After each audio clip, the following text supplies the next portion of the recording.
Hello friends, आज हम बात करेंगे रेडिएशन प्रोटेक्शन के बारे में। हमें पता है कि जो आपकी रेडिएशन होती है वो आपकी दो टाइप की होती है, आयोनाइजिंग रेडिएशन और नॉन आयोनाइजिंग रेडिएशन।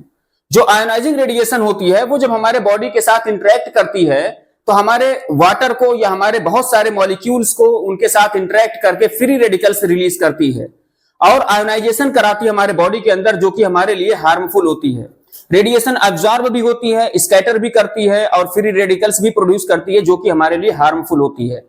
इन सब से, इस हार्मफुल रेडिएशन से, जो आपकी आयोनाइजिंग रेडिएशन है जैसे कि आपका एक्सरेज, गामा रेज, इनसे बचने के लिए हमारे पास कुछ गाइडलाइंस हैं। ये किसने बनाए गाइडलाइंस?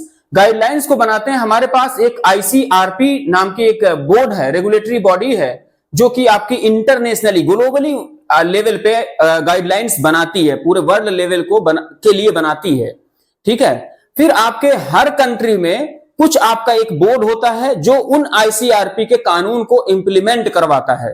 ठीक है। जैसे आईसीआरपी एक बोर्ड है जो कि ग्लोबली सारी दुनिया के लिए बना दिया। अब इंडिया में हमारे पास एक बोर्ड है, एक कमेटी है, AERB, atomic energy regulatory board. वो हमारे इंडिया में वो जो आईसीआरपी ने कानून बनाया वो इंप्लीमेंट हो रहा है कि नहीं हो रहा है? आपके टेक्नीशियंस, आपके रेडियोग्राफर्स, आपके डायग्नोस्टिक सेंटर्स, ये सारे लोग अप्लाई कर रहे हैं, उसको फॉलो कर रहे हैं कि नहीं कर रहे हैं, ये AERB उनको चेक करता है। तो हम क्या कानून क्या है, क्या यहां पे है, रेडिएशन प्रोटेक्शन से हम कैसे बचें, रेडिएशन से, इस खतरनाक रेडिएशन से हम कैसे बचें, इसी के बारे में हमको पढ़ना है। ठीक है। तो हमारा जो सबसे पहला है गाइडलाइंस इसके अकॉर्डिंग, उसको हम क्या है, सबसे पहला जस्टिफिकेशन। 3 पॉइंट हमें बहुत अच्छे से समझना है, 3 ही पॉइंट हैं, जस्टिफिकेशन, ऑप्टिमाइजेशन और डोज लिमिटेशन। 3 पॉइंट हमको समझना है। इन्हीं 3 पॉइंट में आपको सारी चीजें आपको क्लियर हो जाएंगी।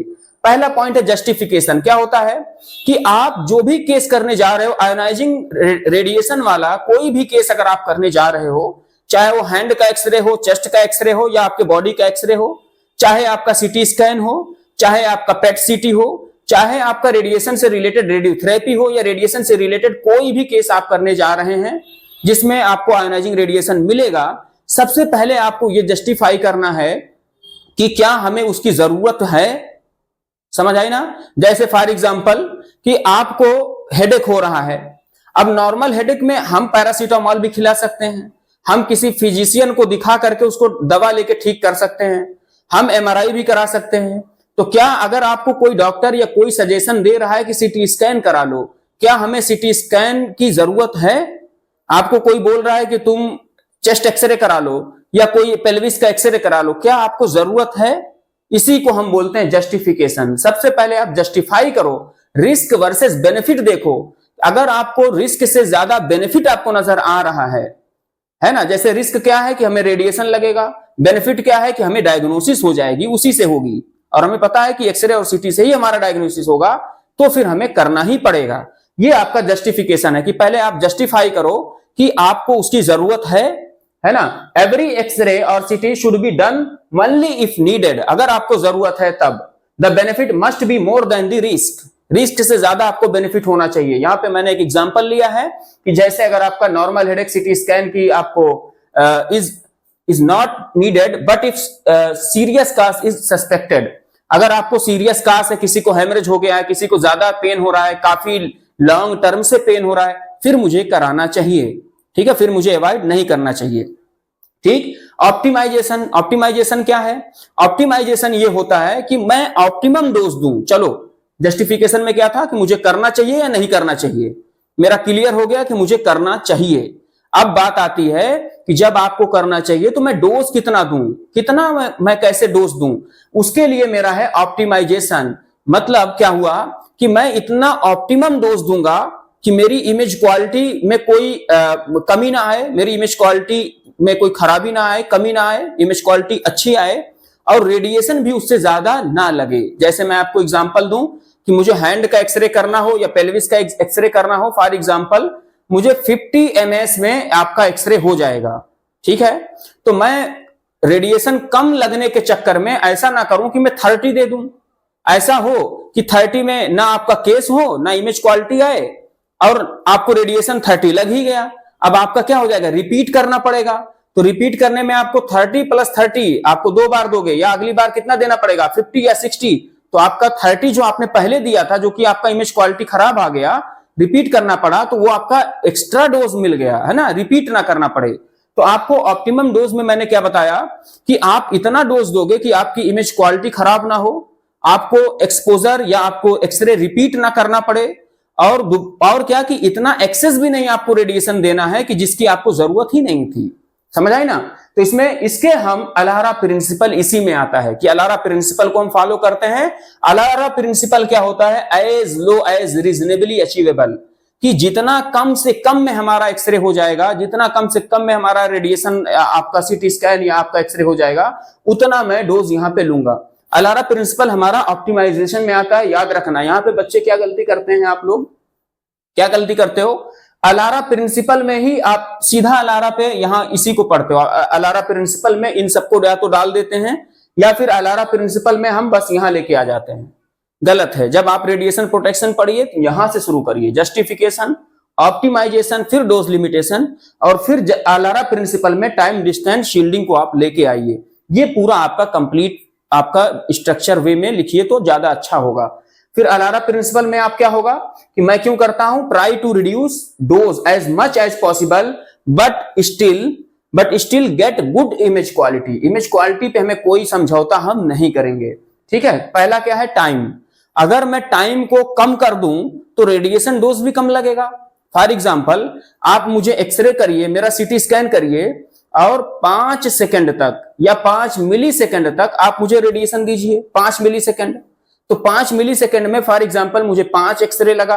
अब आप मुझे 10 मिली सेकंड तक करिए, तो टाइम आपने बढ़ा दिया, तो रेडिएशन भी अब मुझे 5 के बजाय अब मुझे 10 एक्सरे लगेगी, तो रेडिएशन डोज भी बढ़ जाएगा। तो जब मैं टाइम को कम करूंगा तो रेडिएशन डोज भी कम हो जाएगा, ठीक है। टाइम को कम करोगे तो रेडिएशन डोज कम होगा, टाइम को बढ़ाओगे तो रेडिएशन डोज बढ़ जाएगा, ठीक है। टाइम को हम कैसे कम कर सकते हैं? टाइम को आप कम कर सकते हो हाई एमए की मशीन का यूज करके। अगर मैं 600 एमए की लेता हूं तो टाइम कम हो जाएगा। अगर मैं 800 की एमए की मशीन लेता हूं और कम हो जाएगा। 1200 की मशीन लेता हूं उसमें टाइम और कम हो जाएगा। इसीलिए जब आपको बोला जाता है कि 100 एमए की मशीन में ज्यादा डोज लगता है, जबकि आप 600 एमए की जाते हो, 800 एमए की जाते हो, डीआर पे जाते हो, डीआर में मोस्टली हम ज्यादा एमए की मशीन का यूज करते हैं, तो वहां पे क्या होगा कि आपको कम रेडिएशन डोज लगता है, क्योंकि टाइम वहां पे कम लगता है। समझ आई बात? फिर आपको दूसरा है डिस्टेंस। डिस्टेंस क्या है? अगर मैं डिस्टेंस को डबल करता हूं, डिस्टेंस को दूर डबल करता हूं तो रेडिएशन मेरा 4 गुना कम हो जाता है। इसको समझने के लिए मैं एक एग्जांपल आपको बताऊं। अगर आप यहां पे देखो, अगर आप यहां पे देखेंगे, ये मेरा एक्सरे ट्यूब है। फॉर एग्जांपल, ये मेरा एक्सरे ट्यूब है, ये एक्सरे एनोड है, यहां से एक्सरे बनती है, यहां फोकल स्पॉट से मेरा एक्सरे यहां से निकला, ढेर सारा, बहुत सारा एक्सरे निकला। मैं आपको क्या बताने की कोशिश कर रहा हूं कि डिस्टेंस, अगर आप डिस्टेंस बढ़ाते हो तो आपका एक्सरेज का नंबर कम हो जाता है। देखो, अगर मैं बिल्कुल यहीं पे ले लूं तो मेरा इतने एरिया में, इस एरिया में मुझे यहां पे देखो कितनी सारी 4-5 एक्सरेज मिली। अगर इतना ही एरिया में थोड़ा सा दूर आ जाऊं तो मुझे कितना मिलेगी? 3 मिलेगी। अगर मैं और दूर जाऊं तो मुझे 2 मिलेगी। मैं और दूर जाऊं तो मुझे सिर्फ 1 मिलेगी। यानी जब मैं डिस्टेंस बढ़ाता हूं, जब मैं दूर जाता हूं एक्सरे बीम से, जहां से एक्सरे बीम निकल रही है, अगर उससे मैं दूर जाता हूं तो जैसे दूर जाऊंगा आपकी क्या होती है, एक्सरे बीम इस तरीके से आपकी फैल के जाएगी। तो क्या होगा कि अगर मैं दूर जाऊंगा तो मुझे नंबर ऑफ एक्सरेज का कांटेक्ट जो मुझसे होगा वो कम हो जाएगा।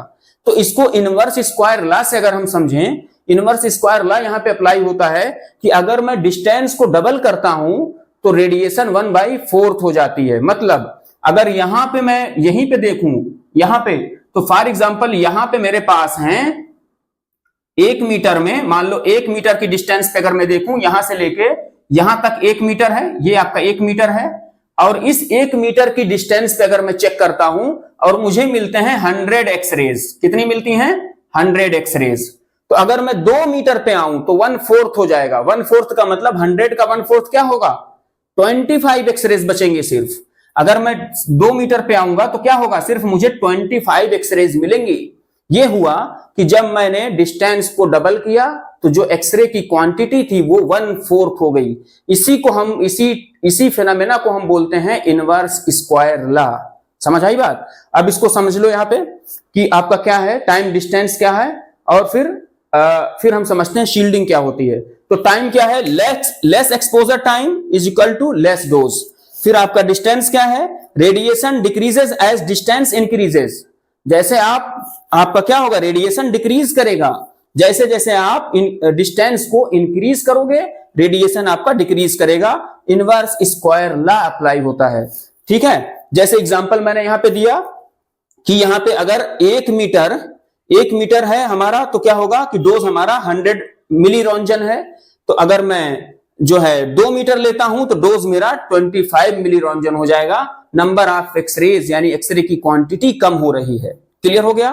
फिर मेरा आता है शील्डिंग करके मैं रेडिएशन से बच सकता हूं, ऑप्टिमम डोज ले सकता हूं। कैसे?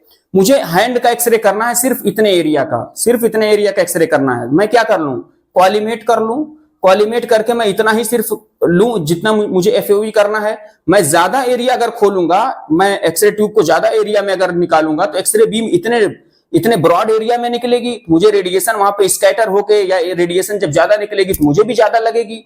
ठीक है ना? तो मैं क्या करूं, यहां पे बहुत अच्छे से समझ लो, जिस बॉडी पार्ट का आपको करना है उसको उतना ही रेडिएशन आप निकालिए, और दूसरा जिस बॉडी पार्ट को आपको एक्सपोज करना है उसके अलावा का बॉडी पार्ट आप कवर कर दीजिए लेड से। जैसे आपको चेस्ट एक्सरे करना है, गोनेड शील्ड को आप गोनेड शील्ड से आप गोनेड्स को कवर कर सकते हो।